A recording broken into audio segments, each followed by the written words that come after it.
মাদকের বিরুদ্ধে জোরালো অভিযান অব্যাহত রেখেছে আইনশৃঙ্খলা বাহিনী। টেকনাফে যৌথ বাহিনীর অভিযানে উদ্ধার করা হয়েছে বিপুল পরিমাণ ইয়াবা।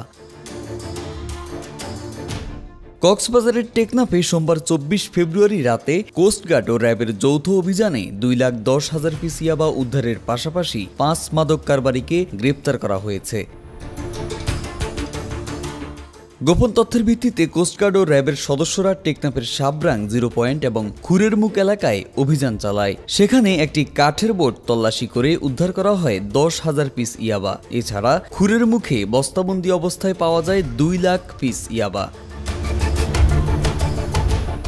আটককৃতদের মধ্যে আছেন টেকনাফের শফি, শামলাপুরের শফিউল্লাহ, বশির, রফিক ও মঞ্জুর আলম।